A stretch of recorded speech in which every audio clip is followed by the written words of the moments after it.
What's up, everybody? Hope you guys are having an alright day. There is a lot that we need to talk about, so let's do this, shall we? With what is going on and what happened recently, you got to ask yourself, when will it end? And the answer to that is that it probably won't. If you don't know, a gunman killed 10 people at a King Superstore in Boulder, Colorado on Monday afternoon. And this is the latest in a grim litany of mass shootings in Colorado.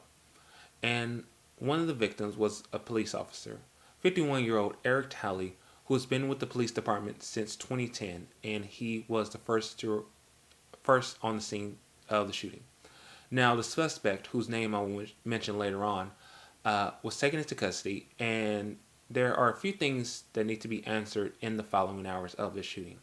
Officials said that it will take days for the investigation to, the whole large crime scene and to notify families about their loved ones who have been killed. Now, the workers and shoppers who were at the store during the shooting in the Front Range college town fled the store in any way they could. And to those who couldn't, tried to find cover in the store where there were shots being fired and echoed throughout the whole store. Police Chief Maris Harold got emotional when she was talking about Officer Talley's response and the shooting of the victims. Now you're trying to figure out what happened. Basically, on it started around after like 2:30 p.m. in the parking lot at the location of the store at 3600 Table Massa Drive. A live stream video taken by local videographer Dean Schneider, I hope I say his name correctly, who had walking down the store and showed what appeared to be victims and a man wearing a King Soopers employee uniform saying that the gunman was inside the store. Now, the shooter came in and just basically started shooting, as many people have said to many news media. And about an hour of the live stream, a bearded, Middle Eastern balding man by the name of Ahmad Alissa was taken out of the store by the police in handcuffs, wearing no shirt or no shoes, just a pair of black elastic waist shorts, and his right leg bloody because he got shot by the police. Now, reading more into this, it showed that he basically he stripped out of his clothes before police came up to him, and he basically asked the police for his mother. And while outside, Alyssa didn't say that there were any other suspects along the way with it. Now, Ahmad Alissa has been booked with the Boulder County Jail, and he's going to be charged for 10 counts of first-degree murder. Using the police database and everything some way, investigators found out that Alyssa had purchased a Rugen AR 556 pistol on March 16th, not 15th, the 16th. He purchased this on the same day as the shooting in Atlanta, Georgia at that spa happened. If you don't remember, the spa shooting in Atlanta, Georgia, it killed 8 people and 6 of them were Asian Americans. Now, according to Ahmad's brother, Ali Alissa, whose family immigrated from Syria, said that Ahmad had been suffering from mental illness because back in high school he was made fun of for his name.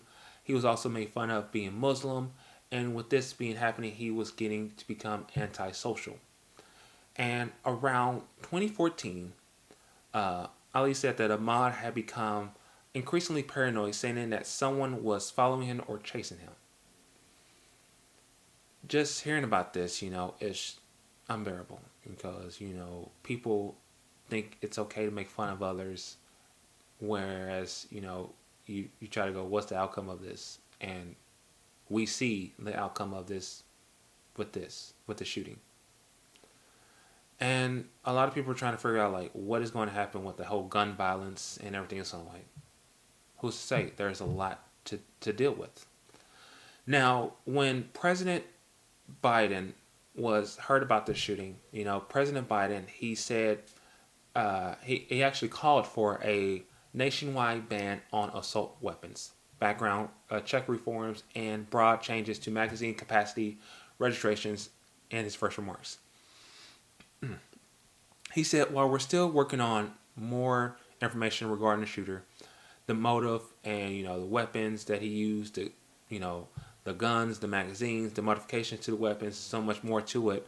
I don't want to wait another minute, let alone an hour, to take common sense steps that will save lives in the future, as Biden has said. Now, with this, the issue of gun control has been subjected to partisan bickering and blockade for decades upon decades. Even with the number of mass casualties, shootings ticks upward, with the violence claiming that the very young, the very old, and all ages in between. And you gotta realize that among wealthy counties, the U.S. has the most relaxed gun control measures. I'm gonna repeat that again. Among wealthy counties, the U.S. has the most relaxed gun control measures. Now, folks, I'm in my home right now doing this video and everything's some way, but at the same time, I'm terrified because you never know what can happen. Somebody could come to my house and shoot me and my roommates. I can go out to the shopping, go to the mall. There could be a shooting out there. I can go to my job. There can be a shooting out there as well. No matter where I'm going, there can be something horrible happening there. You know, like I said, there's a lot that happened in Colorado, with the whole Aurora and what happened at Columbine and a few other places as well. But that state isn't the only place there's shootings happening.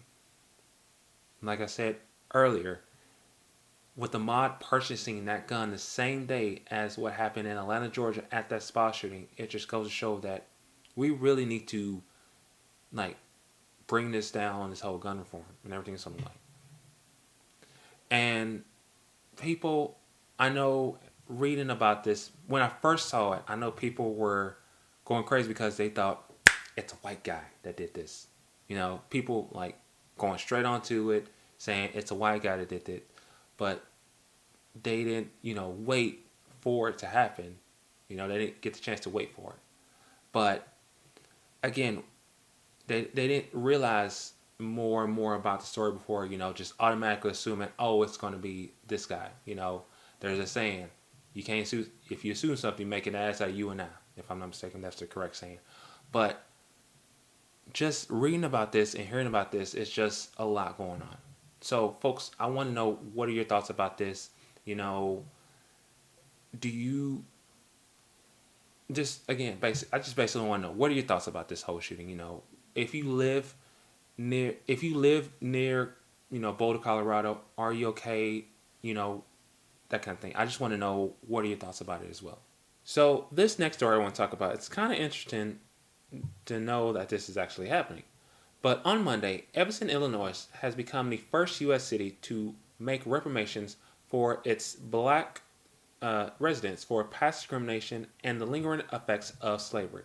Now, the Chicago Superb City Council voted 8-1 to distribute $400,000 to eligible black households, and each qualifying household will receive at least $25,000 for home repairs or down payments or on property. Again, this is very interesting. Now, the program was to be funded through donations and revenue from a 3% tax on sales for recreational marijuana. Now, the city has pledged to distribute at least $10 million for 10 years. And again, this is very interesting. Now, people are probably wondering, how does one qualify for it? Now, to qualify, residents have lived in or been a direct descendant of a black person who lived in Evanston between 1919 to 1969, who has suffered from discrimination in housing because of city ordinance, policies, or practices. And Alderman Ruth Simmons, who proposed this in 2019, said that, pro-reparations groups have offered pro bono legal assistance if the program was challenged in court. And Simmons said that this set aside for an injured community that happens to be black, that was injured by the city of Evanston for anti-black housing policies. And with all this, how hundreds of communities and organizations across the nation are considering providing reparations to Black people that range from the state of California to cities of Emirates, Massachusetts, Providence, Rhode Island, Asheville, Northern Carolina, and Iowa City. And the religious denominations like the Episcopal Church and many other colleges like Georgetown University in Washington. Now, folks, that's very interesting to hear about this, and I hope, it goes well for this, for Evanston, Illinois. But what are you guys' thoughts about this? Do you think it's a good thing? Think it's a bad thing? What are you guys' thoughts about this? Along with that, what do you guys think about what happened in Boulder, Colorado with the shooting? You know, Going more into that, people think that, like I said, it's okay to make fun of others, but it really isn't because you can see the consequences for that kind of thing, you know. And again, I want to know what you guys thoughts about that. Okay, let me know what you guys think. Whatever is on your mind, what are you guys thoughts about David Dobrik? Losing a lot of sponsors and that kind of thing, and for him making an apology video for the Blog Squad and other people as well. What else is on your mind? What do you guys think about movies, TV shows, that kind of thing?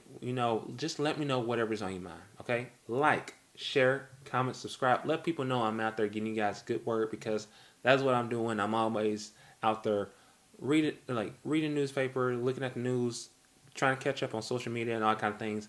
But let me know what you guys' thoughts are on everything so much. Okay, I love all you guys so much. Be safe out there. Keep being awesome, and I love you guys so much. Peace out.